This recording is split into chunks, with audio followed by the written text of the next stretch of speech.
ദേവ, നീ ഞങ്ങളുടെ ലിസ്റ്റിലേ ഉണ്ടായിരുന്നില്ല. നീ തന്നെ വന്ന് ചാടി. ചിലവര് പറയില്ലേ, നീ ഇരന്ന് വാങ്ങിയത്. അതാ ഇപ്പൊ നിന്റെ അവസ്ഥ. എന്തായാലും ഇപ്പൊ എന്താ, അതിന് ഒരു വിധത്തിൽ ഭാഗ്യം തന്നെയാണ്. Hey, you know me? നീ എന്നെ ഇവിടെ പ്രതീക്ഷിച്ചില്ലല്ലോ.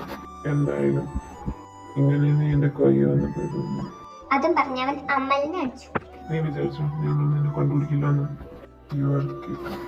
പക്ഷെ നിന്റെ സ്വഭാവം അത് കിഡ്സിനെ പോലെ I don't know how I hurt you. അതും പറഞ്ഞ അടുത്തുള്ളൊരു സംഭവം കൊണ്ട് അമലിനെ വീണ്ടും തല്ലി. പക്ഷെ ആര്യം നല്ലപോലെ ഏറ്റു. അവന്റെ അവന്റെ തലയിൽ നിന്ന് ചോര എടുക്കുന്നുണ്ടായിരുന്നു. എന്റെ തല്ലാണെങ്കിൽ എന്നെ തല്ലണം. എന്നോടല്ല പോലെ അവനൊന്നും ചെയ്യില്ലേ. But I cannot do that because you know that my sister is fall in love with you. നീ കുറച്ച് വെയിറ്റ് ചെയ്യും. ഞാൻ എൻ്റെ അനിയത്തി വിളിച്ചിട്ട് അവളൊന്ന് എത്തിക്കോട്ടെ. അതും പറഞ്ഞ് ഒരു ബ്ലാക്ക് ഡ്രസ് ഇട്ടൊരു കയറി വന്നു.